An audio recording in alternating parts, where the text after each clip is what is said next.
Bien-aimés, je vous salue encore une fois au nom du Seigneur Jésus. Et voici encore un jour merveilleux que le Seigneur nous accorde afin que nous puissions lire sa parole. Alors, sans plus tarder, nous allons lire ensemble dans l'Évangile selon Saint Luc. Nous sommes au chapitre 8, le verset 22 jusqu'au verset 25. La Bible nous dit ce qui suit. Un jour, Jésus monta dans une barque avec ses disciples. Il leur dit, passons de l'autre côté du lac. Et ils partirent.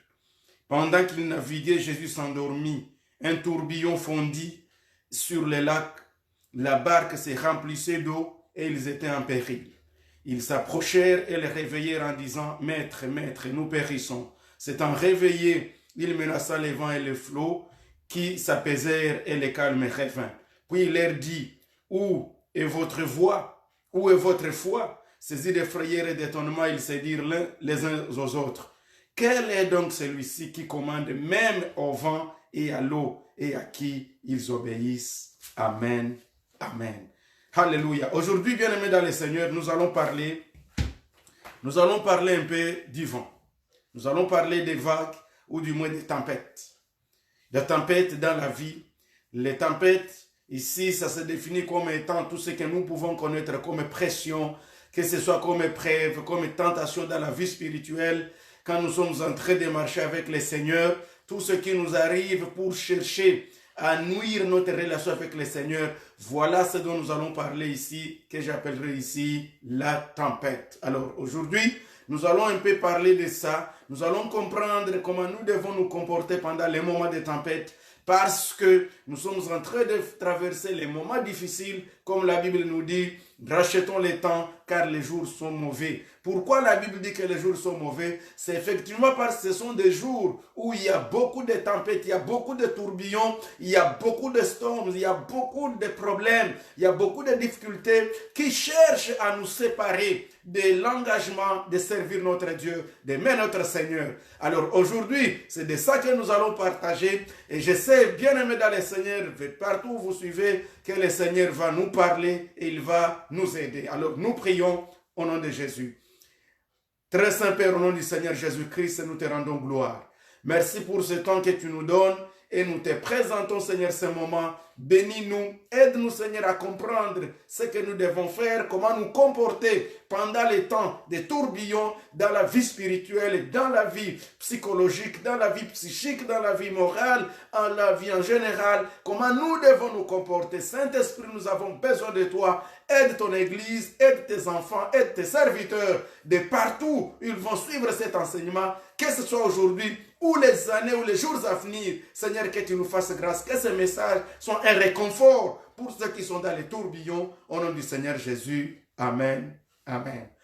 Ici, la parole de Dieu nous dit qu'un jour, Jésus-Christ, lui et ses disciples, ils se décidèrent de pouvoir monter dans la barque pour aller de l'autre côté du lac. Et ici, il s'agit du lac de Génézareth, qu'on appelle communément aussi le lac de Galilée. Jésus venait de terminer d'enseigner ses disciples sur un semeur. Il disait que voilà, un semeur était parti s'aimer et il y a eu des graines qui étaient tombées sur les rocs, d'autres graines dans la riz, d'autres ont été picorées par les oiseaux, d'autres sont tombées sur la bonne terre, ainsi de suite. Voilà le texte que vous connaissez, que je pouvais circonscrire avant celui-ci. Et après celui-là, la Bible nous dit qu'il est arrivé au moment où Jésus dit à ses disciples, allons de l'autre côté. Et quand ils sont partis, ils ont pris très bien la barque, ils sont montés dedans et ils ont pris leur voyage pour aller de l'autre côté,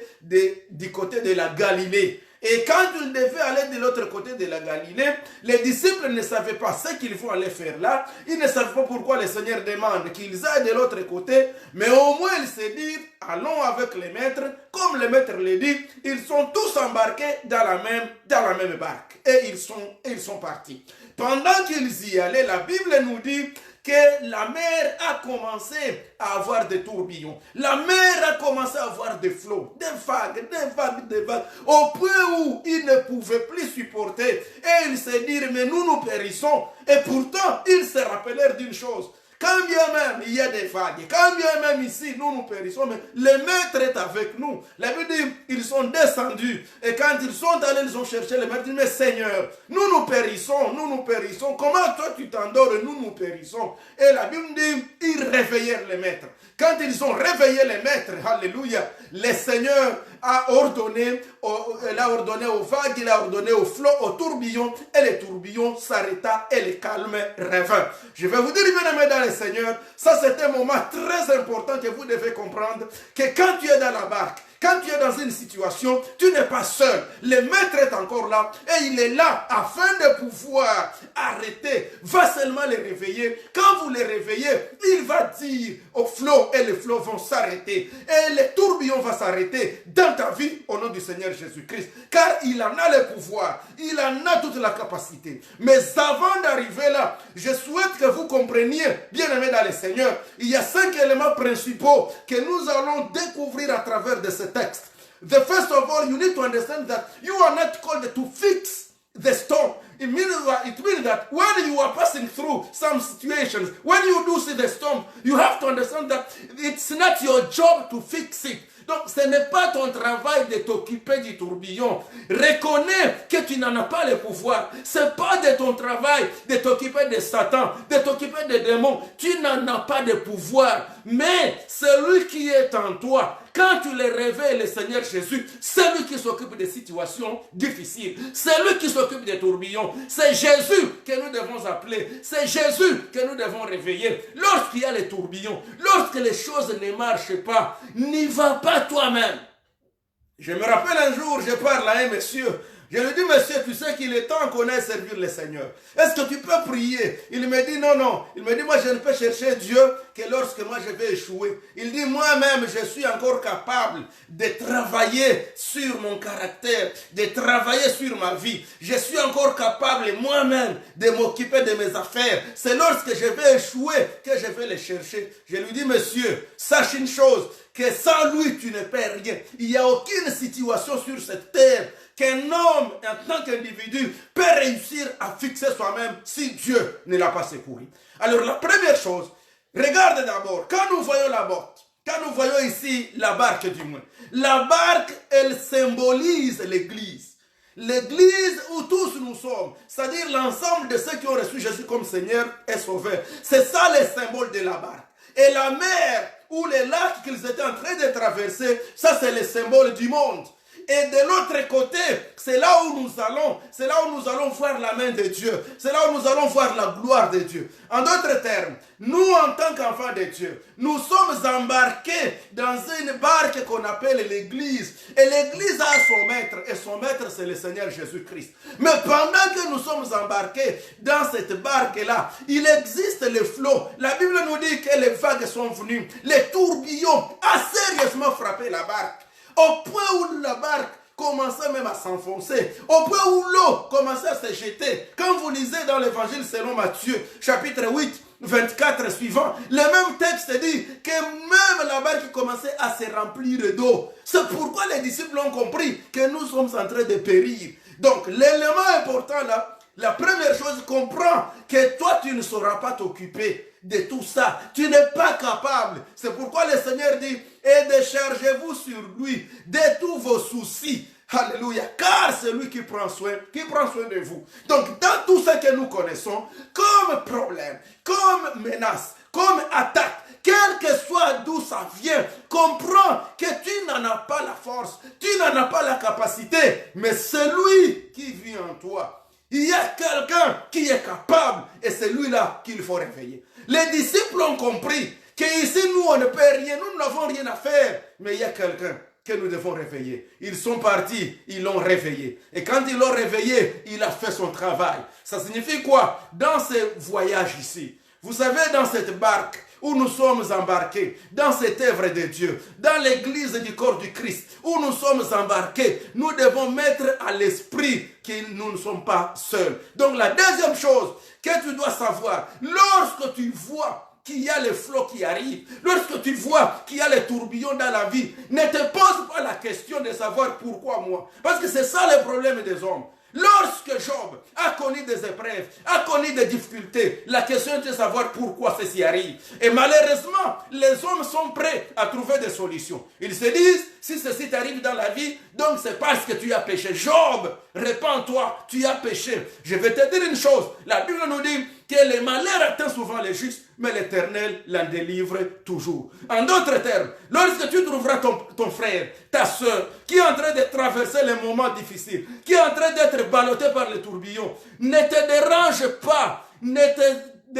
pas de croire que c'est une conséquence du péché, mon frère, ma soeur. Les tourbillons dans la vie, ils existent et ils existeront.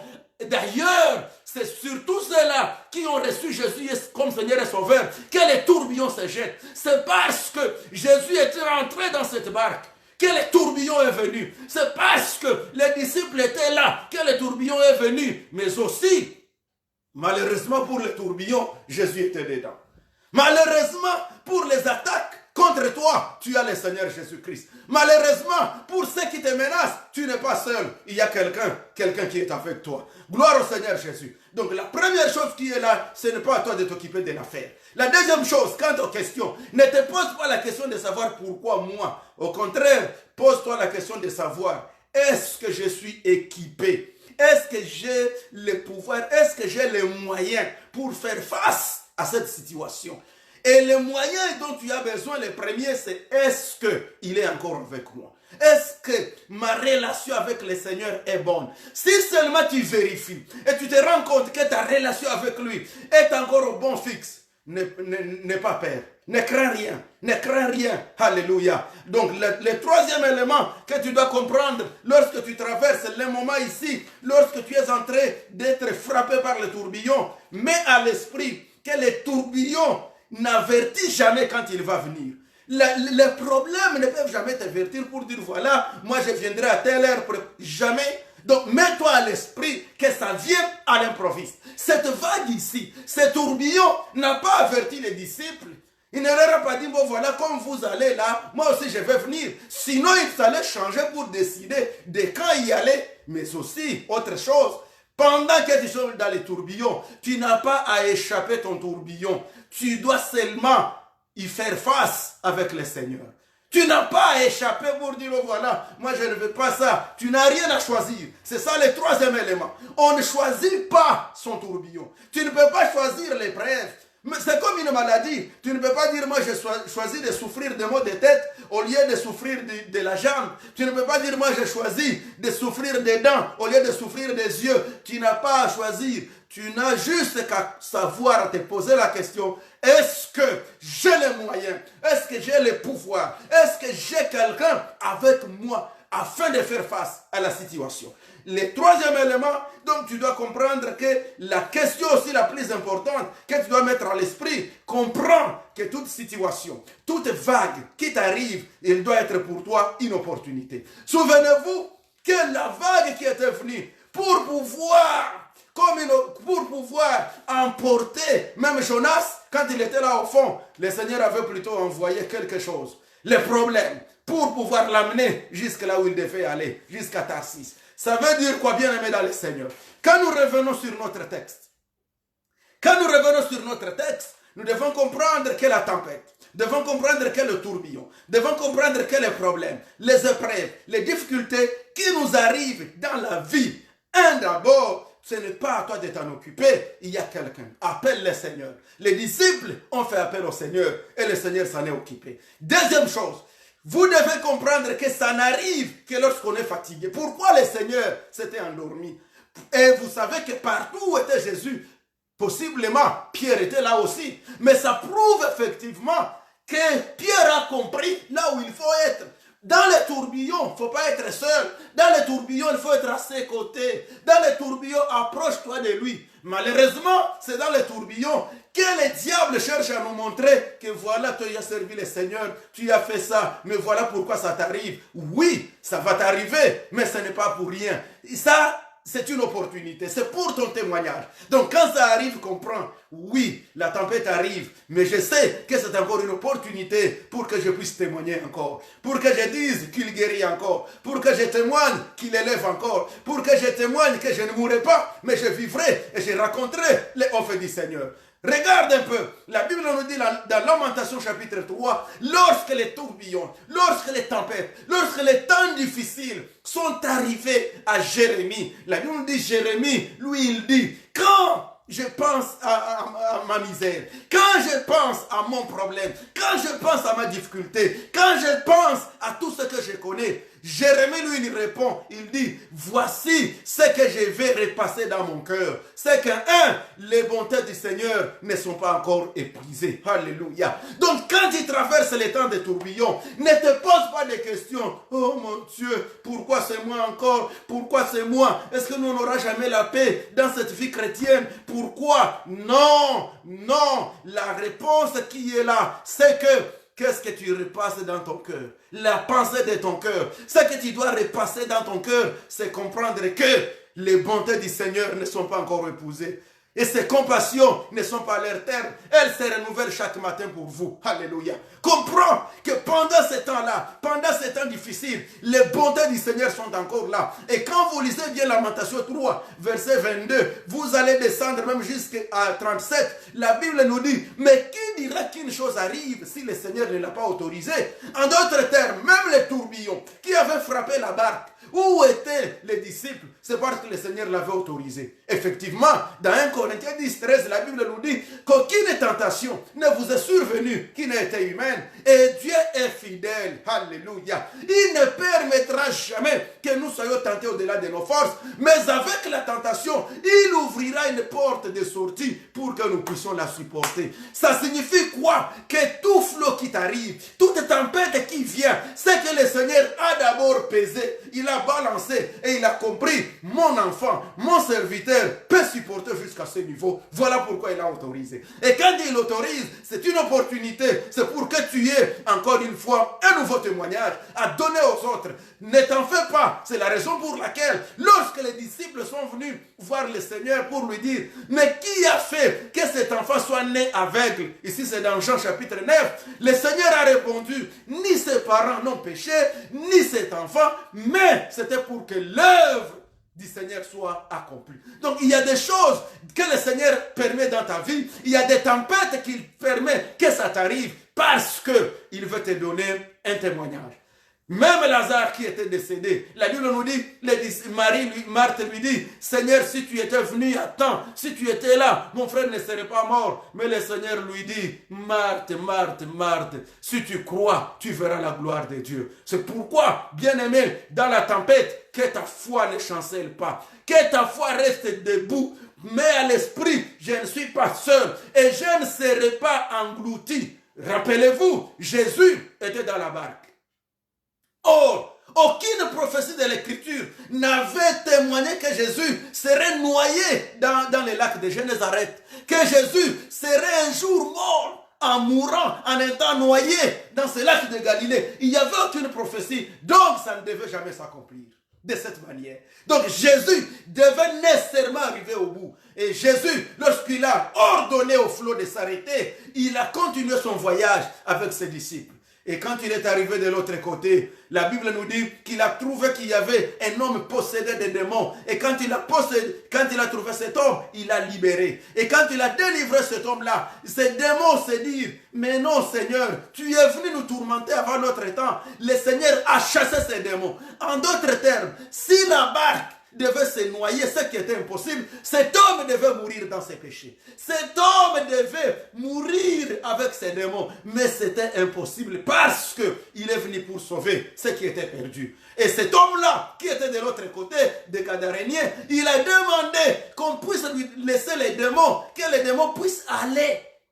Ce sont ces démons qui ont dit, ordonne-nous qu'on aille plutôt dans ces troupeaux de porcs. Et la Bible nous dit, le Seigneur leur a ordonné. Et les démons se sont jetés dans les troupeaux de porcs. Les porcs sont partis. Les porcs ont été jetés sur un flanc et les porcs étaient perdus. Les bergers se sont envolés. Ils sont partis et ils étaient tous tourmentés parce qu'il y a un homme qui a été libéré. Et là aussi, une autre leçon. Et là, nous comprenons la valeur de l'âme. La valeur de l'âme. Donc, le Seigneur a accepté que plus d'un troupeau de 2000 porcs puisse être perdu,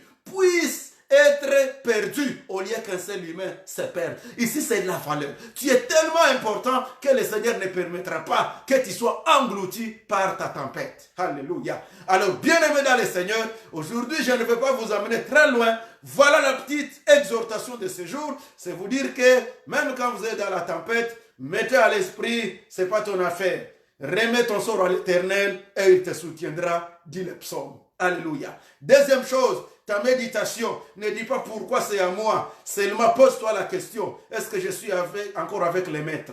Est-ce que j'ai encore assez de moyens pour faire face à cette situation? Car moi-même, je ne puis rien, mais je puis tout par celui qui me fortifie. Mets à l'esprit que les problèmes, les épreuves ne t'avertiront jamais quand est-ce que ça va venir. Et en plus, ce n'est pas à toi de choisir quelle épreuve qui va te venir. Mais aussi, sache une chose, c'est une opportunité. Tout ce qui est devant toi, dis Seigneur, tu l'as permis, enseigne-moi, dis-moi, qu'est-ce que tu veux m'apprendre? Je sais que tu n'autorises rien pour rien. Je sais que si ceci est arrivé, d'abord tu sais que je peux y faire face. Mais je ne sais pas par où commencer. Mais au moins, je reconnais une chose, que tes bontés ne sont pas encore épuisées, que tes compassions ne sont pas à leur terme. Ta fidélité est toujours grande. Alors je vais espérer en toi. Et surtout que rien ne peut arriver si tu ne l'as pas permis. Et tout ce que tu permets pour que ça m'arrive, comme flot, comme tempête, comme tourbillon, ça que tu as déjà préparé aussi une voie de sortie pour que je puisse supporter. Et une fois j'aurai supporté, une fois je serai sorti de ce flot-là, je vais témoigner ta grandeur.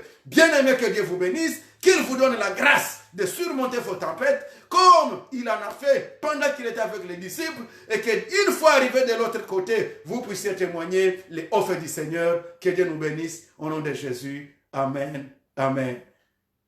Que Dieu vous bénisse. Prions. Alléluia.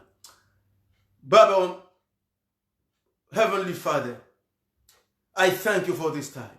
I bless thy holy name because you are God. I pray for everybody who was hearing this message today. May your people be blessed. May them, oh Lord Father, be delivered from their storm. I know that we are not called to fix the storm. And the storm can't warn us when it's coming. But oh Lord Father, we trust in you. We know that our God, this is why King of Kings, I pray, sustain and support your people in the name of Jesus, so that we may go through this storm and we may be victorious in the mighty and powerful name of Jesus. I pray. Amen. Amen. Que Dieu vous bénisse au nom de Jésus. Amen. Amen.